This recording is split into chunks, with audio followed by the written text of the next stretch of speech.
तक्रारदार शेतकरी संजय भेलाव यांची मेंगवाडी शेत शिवारात संत्र्यांचा बगीचा असून त्यांच्या शेतालगत गोपी किसनजी बियाणी यांचे शेत आहे। गोपी किसन बियाणी यांच्या शेतात जाण्याकरिता तसेच वहिवाट करण्याकरिता रस्ता नसल्यामुळे शेतात जाण्या येण्याकरिता रस्ता उपलब्ध करून देण्यात यावा याकरिता तहसील कार्यालय मोर्शी येथे अर्ज दाखल केला होता। तत्कालीन तहसीलदार सिद्धार्थ मोरे व तलाठी तसेच मंडळ अधिकारी यांनी प्रत्यक्ष रस्ता न पाहता अहवाल तहसील कार्यालयात सादर केला होता। त्या आदेशाच्या आधारे तहसीलदार मोरे यांनी रस्ता शेतात जाण्या येण्याकरिता मोकळा करून दिला होता। त्याच आदेशाच्या अनुषंगाने उपविभागीय अधिकारी नितीन हिंगोले यांनी आदेश कायम ठेवला होता। जो आहे तो अर्जदारांच्या बाजूने रस्ता खुला करण्यासंदर्भातला आहे। त्यानंतर माननीय उपविभागीय अधिकारी यांचा आदेश आहे जो अर्जदारातर्फे 4 आदेश दाखवले गेले त्यामधला दुसरा आदेश तोही रस्ता खुला करणे आणि तत्कालीन तहसीलदार यांचा आदेश कायम ठेवणे याबाबतच आहे।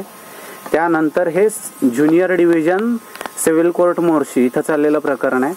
त्या बाबतीतही अर्जदारांच्या बाजूनेच आदेश म्हणजे मला आढळून आलेला आहे जो त्यांनी दाखवला त्याप्रमाणे। त्यानंतर जिल्हा न्यायाधीश क्रमांक 1 वरुड यांच्या जो आदेश आहे तो देखील त्याच बाबीला सपोर्ट करतो जसा आदेश तत्कालीन माननीय तहसीलदार यांनी दिला होता। त्यामुळं या बाबतीत सध्या तरी या बाबतीत कुठलंही असं दुमत नाही आहे की हा रस्ता खुला करण्यास कुठल्याही न्यायालयाचा याबाबत स्थगनादेश आहे। त्यामुळे आपल्याला जोपर्यंत यावर कुठलाही स्टे येत नाही फक्त प्रकरण विवादग्रस्त आहे या गोष्टीसाठी रस्ता खुला करू नये हा आपल्याकडे काही आक्षेपार्ह बाब नाही आहे। त्यामुळे त्यांचं जर म्हणणं असेल की मी सरकारी अधिकारी वगैरे असल्यामुळे जर का अशा पद्धतीने ही कारवाई होऊ नये तर ही चुकीची ठरेल।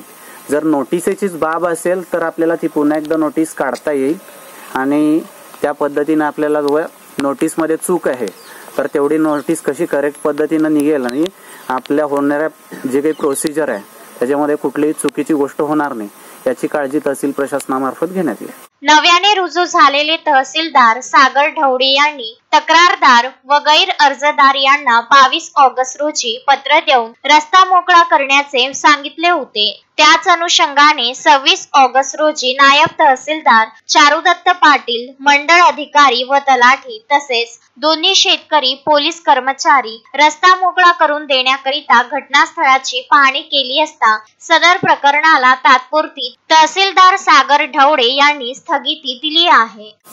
26/8/2025 रोजी मला तहसील प्रशासनाकडून नायब तहसीलदारच्या लेटर पॅडवर तहसीलदारच्या सहीनिशी सर्वे नंबर 151-1 याच्यामधून रस्ता मोकळा करण्याची कार्यवाही करण्यात येईल याबाबतची नोटीस प्राप्त झालेली आहे। मी स्वतः विस्तार अधिकारी सांख्यिकी या पदावर पंचायत समिती वरुड येथे कार्यरत आहे आणि माझ्या वेतन श्रेणी S20 अशी आहे। आज या ठिकाणी श्री अनिरुद्ध पाटील नायब तहसीलदार, श्री निलेश लांजेवार RI, तोडकर मॅडम तलाठी, श्री ओम वानखडे शिपाई, पवन घोडेकर तलाठी हिवरखेड, श्री गोपाल घाटे हे मोर्शी पोलीस स्टेशनचे बकल नंबर 330 आणि police head constable Shri Sudhir म राणा बकल नंबर 1319/2000 आपल्या मोर्शी पोलीस स्टेशन या ठिकाणी उपस्थित झाले। तिन्ही गैर अर्जदार श्री सुनील श्रीराव, त्याच्यानंतर मधु बियाणी, त्याच्यानंतर निलेश बनसोड असे या ठिकाणी हजर आहे आणि त्यांचे माणसं पण या ठिकाणी आहेत। तुम्ही स्वतः गैर अर्जदार, तुम्ही पण उपस्थित आहे? मी संजय भेलाव स्वतः या ठिकाणी उपस्थित आहे। तहसील प्रशासनानं 151 सर्वे नंबरची नोटीस देऊन माझ्या 15/1 या सेट सर्वेमध्ये येण्याची अजिबात आवश्यकता नाही असं माझं मत आहे। त्यांनी 15/1 या माझ्या सर्वे नंबरमध्ये येऊ नये आजच्या दिवशी तरी अशी माझी तहसील प्रशासन आणि अंमलबजावणी अधिकारी यांना विनंती आहे। प्रकरणात दुसरी बाजू अशी आहे काय या जो कोणत्या प्रश्नांकित रस्ता आहे त्याच्या सुरुवातीला राजेंद्र भेलऊ यांचं शेत आहे 15-1 आणि ते या प्रकरणात पार्टीचं नाही आहे. त्याच्यात तो रस्ता उघडण्याचा कोणालाही अधिकार नाही असं माझं म्हणणं आहे. तरी सुद्धा तहसील प्रशासन त्यांच्या गैरअर्जदाराच्या पैशाच्या लालचेनं म्हणा किंवा अन्य कोणत्या कारणास्तव म्हणा हे त्यांचं जबरदस्तीनं सिव्हिल कोर्टात प्रकरण सुरू असताना माझ्या सर्वे नंबरच्या मोजणी खुणाच्या आतमधून रस्ता देण्याचा प्रयत्न करीत आहे. माझा त्या सक्त विरोध आहे.